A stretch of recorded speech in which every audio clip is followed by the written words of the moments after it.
Okay, it is becoming more and more popular, it seems, in the Messianic Hebrew roots movement, Torah observant, whatever you want to call it, people that believe, in observing the Torah and living like Yeshua lived.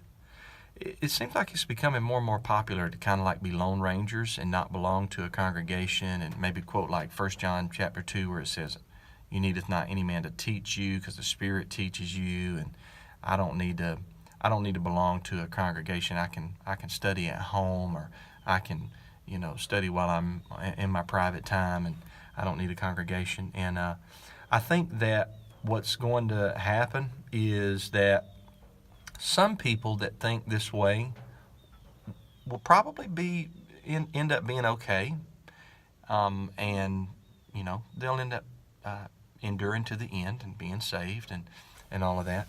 But I think that the large majority of people who think that way are going to end up slowly but surely falling away. Some, I think, will fall away quickly, but I think a large percentage will slowly over time fade away from the faith because they are neglecting the commandment to assemble themselves together.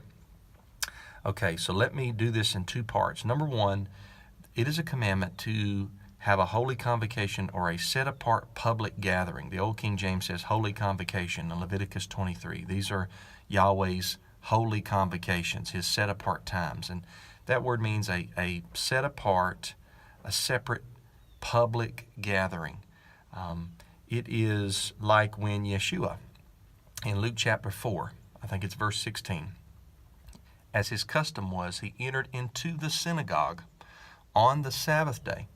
The synagogue was the place of worship where people would come to hear the Torah be read and expounded upon, and they would pray prayers, they would sing psalms, they would encourage one another and build one another up in the faith. And then, of course, we find, like in the book of Titus, chapter 1, where it talks about how Paul tells Titus to ordain elders in every city. I think it's in Acts chapter 14 where Paul was evangelizing and he ordained elders and established congregations there in particular cities that he had evangelized. It is so important for you to have weekly, at the very least, weekly fellowship where you attend a place and you sing corporately about Yahweh and what he's done in our lives. You share prayer requests and you pray one for another. You can physically reach out and hug your brother or your sister, or you can shake their hand, tell them that you love them. You can share testimonies with one another about what Yahweh has done for you in the past week. We pray the Lord's Prayer at our congregation. We pray the Lord's Prayer together as a body of believers. And then we have the teaching of the Scriptures. And then a lot of times after the Holy Convocation, we have fellowship. People will stay. I mean, I've stayed at the church house there probably for, good grief, 2-3 hours sometimes. I remember getting home one time at midnight because I stayed and talked about the Scriptures with someone that was wanting to ask questions and learn. So it's very important. Hebrews chapter 10 talks about, do not forsake to assemble yourselves together as the manner of some is, but exhort one another. And even so much the more as we see the day approaching.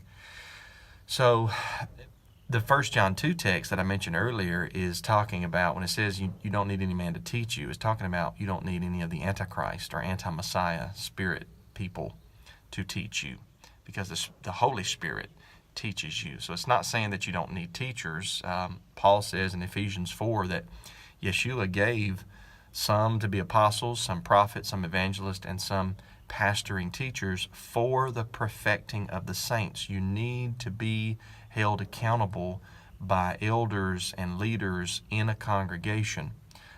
In our congregation, we have, I'm the primary teaching elder, I guess you'd say, and I have two other brothers that teach. One is a little bit older than me, and one is in his 50s, I think late 50s now. And then I also have who I would consider to be my head elder, which is my father-in-law, and he's 72 years old. And he doesn't do a lot of public teaching, but he does exhort during the testimonial service, and he'll, help with people understanding if they have questions in the congregation.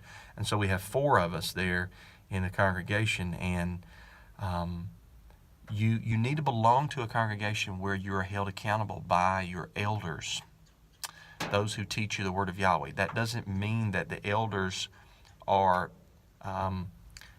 beyond being wrong, or that elders can never get off track. I'm not saying that. But just as the Israelites in Exodus 18 would go to Moses to learn the law, and then Moses set up leaders, captains of hundreds, 50s, and 10s, so that they could help him judge the smaller matters, but the harder matters they would bring to the prophet Moses. You need spiritual leadership in your life in order to blossom and bloom and stay on track. Or else what will happen is the large majority of people who don't will slowly but surely fade away from the faith. Now, that being said, let me say this, because I don't want anybody to misconstrue me. I talk with a lot of people who call me by telephone or who email me or text me or what have you, and they are in areas of the United States where they don't have fellowship.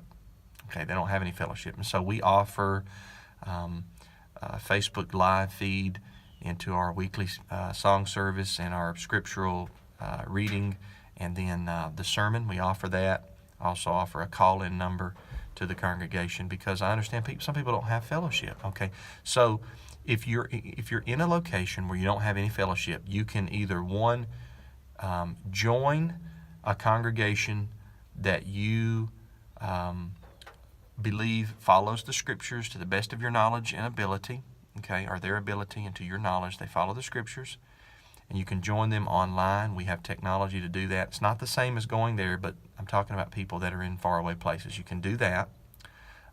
2, you could start a Bible study and hope that it snowballs eventually into more of a synagogue service where you have elders and teaching and reading and all that. Or, and I think this is probably the best bet, is when you locate a congregation that you want to join and submit to the leadership and be a part of and grow and thrive, move. Now, I know, I'm not saying, you got to pick up and move tonight, okay? But make plans. It's that important. Don't locate yourself or move yourself to a place where you don't have any fellowship. I say that from experience, and I say that from listening to so many people who have done that and then afterwards wish that they would not have.